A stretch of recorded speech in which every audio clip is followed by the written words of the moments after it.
Chapter 1. The sun blinked. Not a full eclipse, mind you. Just a soft flicker, as if Apollo had stumbled briefly over a forgotten verse in the sky's eternal poem. Most mortals didn't notice. A few poets did. One cat in Athens stopped grooming itself and stared solemnly at the horizon for a moment longer than necessary. But on Olympus, the blink echoed, and gods, who fear nothing but change, shivered. We begin, as all tragic things do, in silence. In a marble hallway shaped like a lyre left out in the rain, Clio, the muse of history, dipped her quill in nothing and began to write on the air. The letters glowed briefly, then vanished. She was wearing sandals made from the size of forgotten librarians, and a robe that changed color depending on who was remembering her. She frowned. The parchment was weeping. Odd, she murmured. Elsewhere, beneath a cypress tree that grew upside down because no one told it otherwise, Hermes, who had once stolen Apollo's cattle and hadn't stopped running since, paused. He tilted his head. The air felt slow. "Zeus," he said, though no one was around, "I think you're bleeding." Up on the highest throne, carved from storm cloud and crowned with thunder, sat Zeus, king of the gods, wielder of sky and sigh. His beard had recently been trimmed by the west wind, and he wore a robe embroidered with constellations that hadn't happened yet. He held his hand to his chest. It came away damp. Not blood, not ichor, something older, like forgotten oaths. "Don't be absurd," Zeus whispered. "I am the storm." And yet, the storm trembled. Meanwhile, in a modest cave carved delicately beneath the roots of Mount Helicon, a boy was born. He was named Thalos, after the sound a pebble makes when it skips perfectly on still water. He had no father. His mother was a seamstress who dreamed in hexameter. The fates, naturally, were not invited. But they came anyway, sipping tea and threading the child's future through a spindle carved from moonbone. "She shouldn't have named him that," said Atropos, who smelled like endings. "He'll walk like a god," said Lachesis, "but break like a man." Clotho said nothing. She just tied a knot no one could see. Back on Olympus, the banquet had started.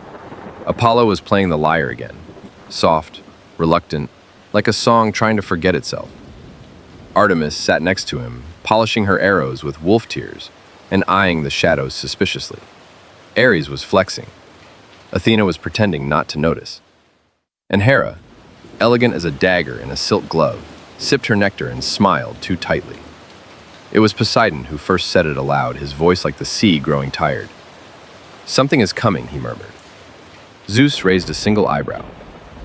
"It always is," he replied. And then, the sun blinked again, and the sky, for a moment, did not remember its name. Chapter 2, A Crown for No One. History is just prophecy in past tense, and Clio, sipping tea that no longer warmed her hands. At precisely the same moment Thalos wept, and the sky forgot itself for the second time, a statue in Delphi cracked. Not from lightning, not from age, but from a whisper. It was the statue of Nike, goddess of victory, who had not smiled in decades. Her wings, slender and proud, slid gently to the marble floor and shattered into 3 clean pieces, like the syllables of a forgotten name. Back on Olympus, Clio finished the sentence mid-air and frowned. The ink had changed color. It was no longer gold. It was rust. She stood slowly, quill still in hand, and made her way through the halls of eternal record-keeping, which smelled faintly of sandalwood, despair, and old scrolls no one dared read anymore.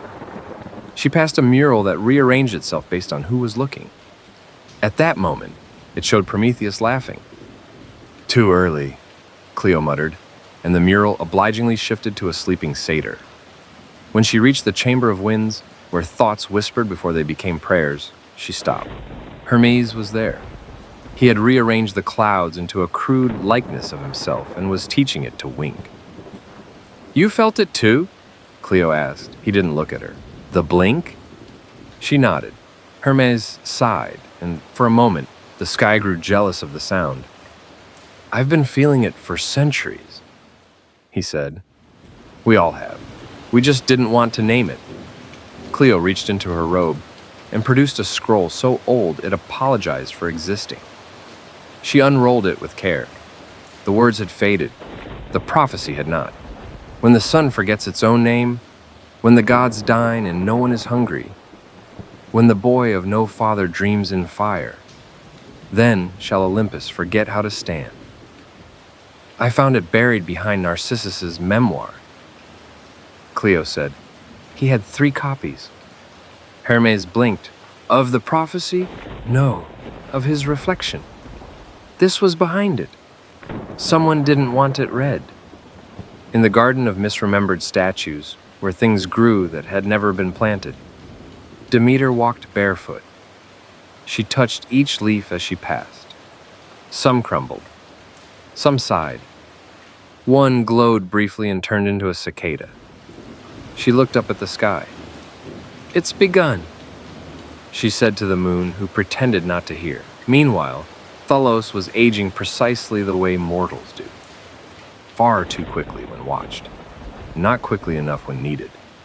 By the age of 5, he could recite dreams he hadn't dreamt. By 7, he could name gods by scent. By 9, he no longer slept. His mother, Miria, grew quiet. She did not understand him, only that she loved him, and that he was becoming something poems feared to describe. One night, she found him standing in the field, speaking softly to a storm cloud. What are you saying? She asked, her voice soft. It's listening, Thalos replied. No one ever listens to the clouds, but they remember everything. Miria watched the sky ripple in response. Will you be a god one day, Thalos? He turned to her slowly. I think I'll be the reason they stop being. On Olympus, Zeus watched the skies like a man watching his own name fade from memory. He had stopped attending banquets. He paced instead, each step echoed by thunder only he could hear. When Hera asked what troubled him, he said nothing, but the lightning in his beard began to fray. That night, he summoned the Oracle of Slumber, who spoke only in dreams and charged 3 feathers and a secret for her time.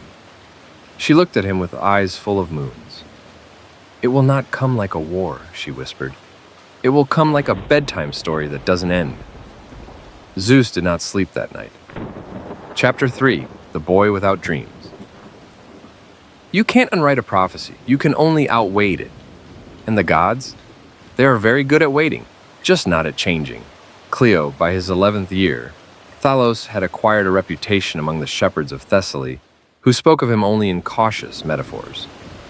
The boy with owl eyes, said one, though no one had seen him blink. He speaks backwards in his sleep, said another, and the stars lean in to listen. A third just called him that. He spent his days drawing circles in the dirt and speaking to shadows that didn't move when he did. His mother no longer asked questions. She had taken up weaving tapestries again, mostly of crumbling temples and birds flying away from things. On the day of his 12th birthday, Thalos stood at the edge of a cliff, overlooking a sea that didn't know it was being watched. The gods are made of belief, he said softly. Behind him, an old fisherman, who had been listening for some time, replied, So are stories. Thalos nodded.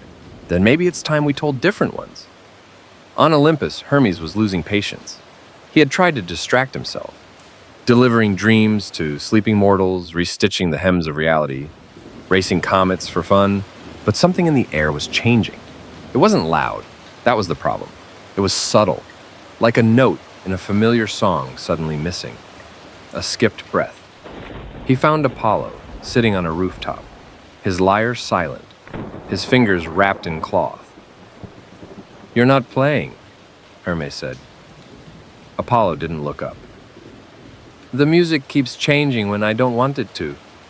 Hermes sat beside him, crossing his legs like a philosopher, pretending to be casual. You think it's him, the boy? The blink.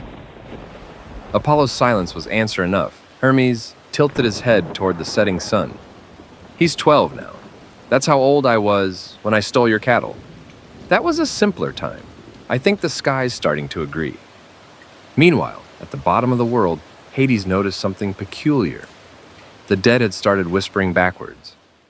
He walked the asphodel fields, listening carefully to murmurs that no longer obeyed time. When he asked one soul where she'd come from, she replied, "Tomorrow." This was understandably troubling. He consulted the Book of Forever, which usually refused to open without dramatic thunder. This time it opened on its own, and the page read, "Beware the boy who doesn't dream, who names the sky and folds the gods like paper." "Well," Hades muttered, "that's unnecessarily poetic." He closed the book. The book opened itself again. "This prophecy is auto-repeating. Please see Fate Support." In a corridor of shifting columns, Athena met with Cleo beneath a lantern made of captured ideas. "You should have told us earlier," Athena said. "I tried," Cleo replied. "Zeus filed the scroll under minor inconveniences. Between Sphinx with stage fright and Orpheus again." Athena crossed her arms. "And this boy? Thalos? He's mortal?" Cleo shook her head. "He's a hinge." "A hinge? Place where two eras touch but cannot pass through each other without creaking." Athena sighed. "And what creaks?" Cleo looked up toward the ceiling where the stars had begun flickering in sequence. Olympus. That night, Thalos dreamed for the first time. It was not restful. In the dream, the sky cracked like old porcelain, and out of it fell not fire, but memory.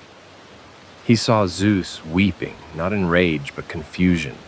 He saw Poseidon walking through an ocean that no longer obeyed him. He saw a throne, empty and waiting. And then he saw himself. Not crowned, not rising, just watching. When he woke, the air around him felt heavier, as though time had decided to walk closer beside him for a while. His mother, half asleep beside a dying hearth, asked, "Was it a good dream?" Thalos looked at her, eyes wide and quiet. "No," he whispered. "It was true." Chapter 4. Thrones begin to tremble, a god's silence is never absence. It's just the sound they make when unsure, anonymous, carved into the heel of a fallen statue. The next morning, 3 crows gathered on the windowsill of Olympus's most forgotten library. None of them cawed. They simply watched. Inside, Hephaestus was adjusting a sundial that only worked at night. He was not a prophet. He didn't write poems. He built things. Hands scorched, face soot-kissed, heart entirely too gentle for someone raised by fire and abandonment. But even he noticed it now. The bronze automaton in the corner, shaped like a lion but full of riddles, refused to wake. "Stubborn," he murmured. But what he didn't say, what he wouldn't say, was afraid. He turned to his forge, and without fully realizing why, began crafting a crown that didn't belong to anyone. On the surface of the mortal world, time continued doing what it does best, failing to make sense. Thalos turned 13. He spoke less now, but when he did, the wind carried his words further than any echo should allow. He had become a strange kind of famous. Folk tales called him the boy who blinks slower than the moon, or the child who teaches clouds to forget. One traveling oracle refused to enter his village, simply muttering, "I've already seen what he becomes, and it isn't tidy." Miria, his mother, aged in the way only mothers of mythical children do, gracefully and far too quickly.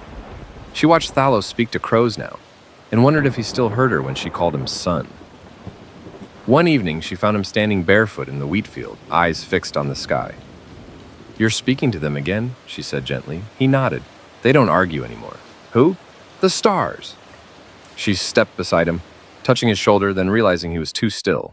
Not cold, not frightened, just resigned. "Thalos," she asked, "what do you see when you look up?" He tilted his head like a question deciding how much to reveal. "Cracks."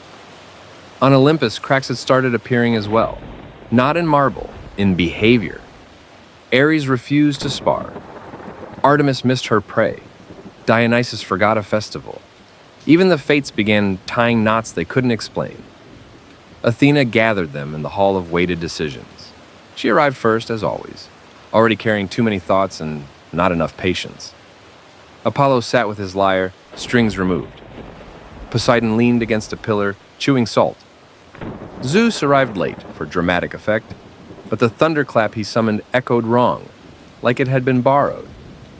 "What's this about?" he grunted. Hermes, lounging near a potted olive tree, spoke without his usual flair. You know. A silence, heavy, humming. Athena unfolded a parchment, the rewritten prophecy, the one Cleo had clarified, annotated, and underlined in furious gold ink. The boy is not the storm, but he will name its end. When he speaks, silence will follow. When he walks, thrones will tremble. When he weeps, the gods will forget their names. And when he smiles, it will already be too late.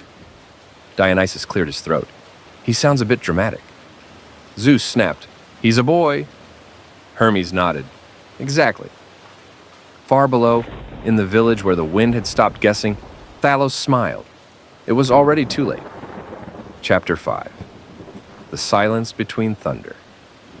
The thing about eternity is, eventually it gets tired of itself. Hephaestus, to a sleeping bell. Cleo began misplacing her memories.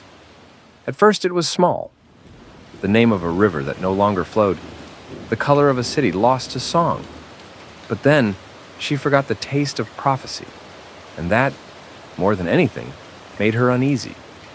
She wrote herself notes in the margins of clouds. Do not trust the thunder after it hesitates. If Hermes looks tired, you've waited too long.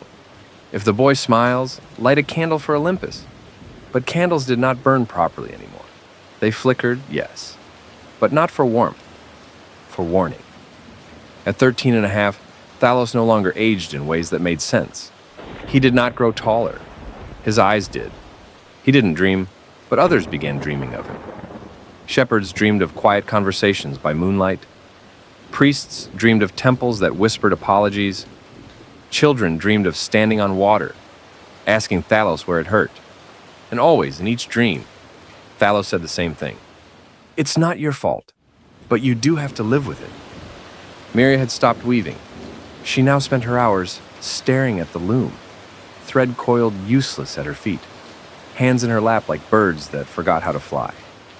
Her son sat nearby most days, silent, drawing shapes in the air with his fingers. One evening, she finally asked, "Will you go to them?" He nodded. "Will you return?" Thalos turned his head slowly, expression unreadable. I don't think there will be a return left. Back in the golden halls of Olympus, everything was wrong in subtle ways.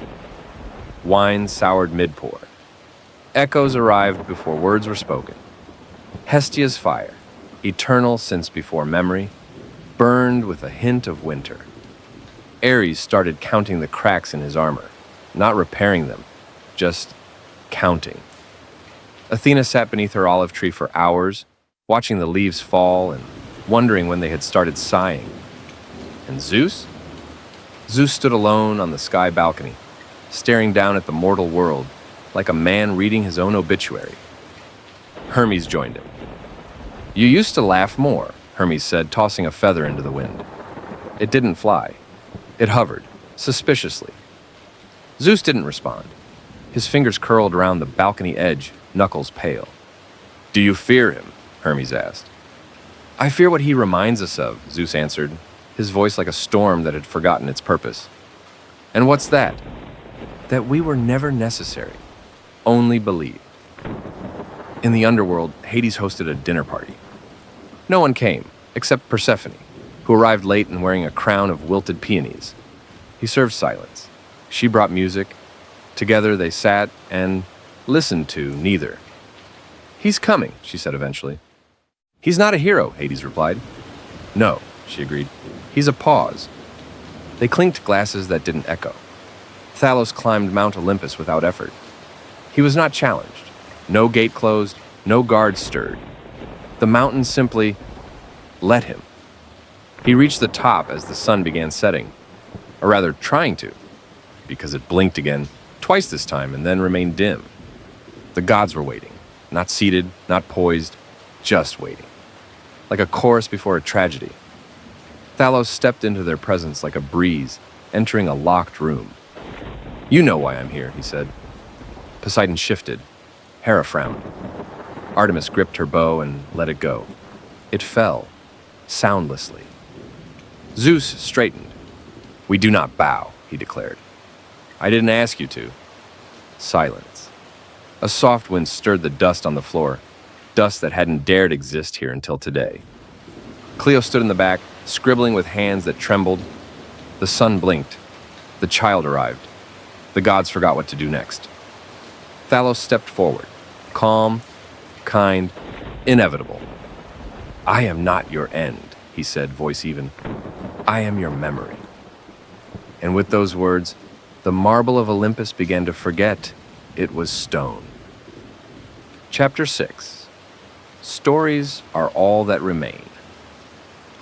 There is no sound quite like a throne forgetting who once sat upon it. Cleo, writing by candlelight that did not burn. The pillars of Olympus, once etched with stories too proud to fade, began to blur. Symbols dissolved. Names unraveled. Even language seemed hesitant, curling at the edges of meaning like smoke before rain. Athena reached for her spear. It was still there, but it hummed wrong. A low, uncertain note, like a song out of tune with the cosmos. She stared at Thalos. You come not as challenger, nor heir, nor rebel, she said carefully. Thalos nodded once. I come as consequence. Zeus stepped forward, robe dragging shadows behind him. Do you know what we are, he asked, voice full of defiance, coated in weariness. Thalos tilted his head. A question that outlived its answer. The sky darkened, not with storm, with hesitation. Thunder rumbled gently, like an old dog murmuring in its sleep. Zeus raised his hand to strike, but no lightning came. Just a slow warmth in his palm, as though the bolt remembered a gentler use and had gone in search of it. He stared at his empty hand. What do you want from us? He asked, almost whispering now. Nothing, Thalos said. That's the point. In the garden courtyard, the olive tree Athena had planted began shedding leaves in perfect rhythm, as if composing an elegy one syllable at a time. Apollo strummed his lyre once. It sounded like a sigh. Hermes, arms folded, leaned against a wall that was no longer confident it existed. And after this, he asked, what becomes of us? Thalos stepped into the center of the gods, where echoes used to kneel. You become stories, he said. There was no malice in his tone, just inevitability. Below, the world began to shift, not violently, but like a sleeper turning over in bed, ready to forget a long and troubled dream. Statues cracked politely, temples bowed. Rivers began to flow in new directions, not because they were told, but because they remembered something older than Olympus. In Thessaly, the shepherd who once noticed the blink began writing again. He didn't know why. The words just arrived, soft and aching. We thought they were forever, but forever is only until someone remembers differently. Cleo dropped her quill, not from fear, from completion. She looked down at the final line she'd written. The gods of Olympus did not fall. They faded like starlight at dawn, soft, tragic, and certain. And Zeus, he did not scream. He did not rage. He simply sat down on his throne, which now resembled a chair, which now resembled nothing in particular.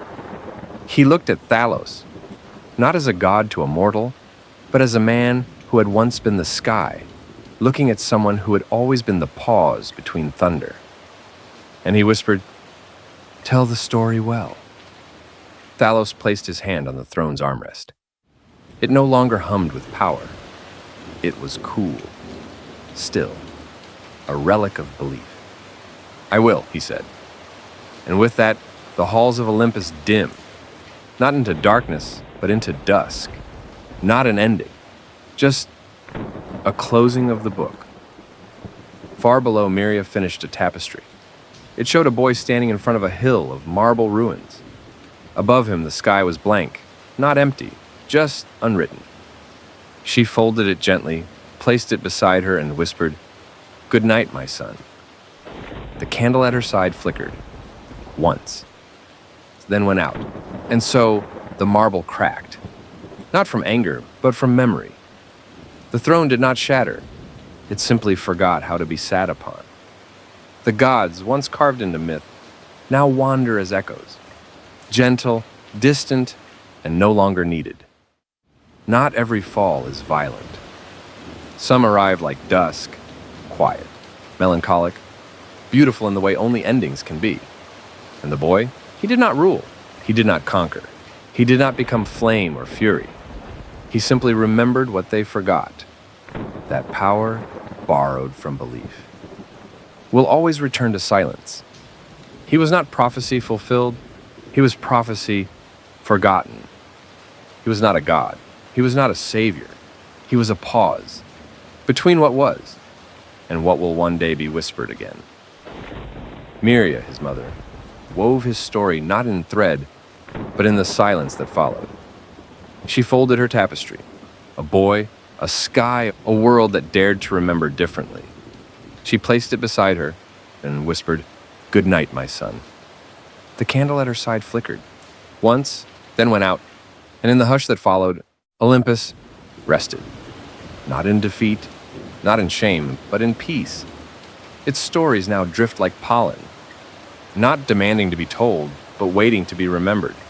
And those who listen closely on nights when the sky blinks just once, they might still hear the fading lullaby of gods who loved too loudly and forgot to let go. Sleep now. Let Olympus rest in your dreams. And when you wake, carry only what the stars allow. This ... was season 2, Olympus Falls, a tale of silence, memory, and the quiet places where myth forgets itself. From YugMythos, where bedtime remembers what myth forgot.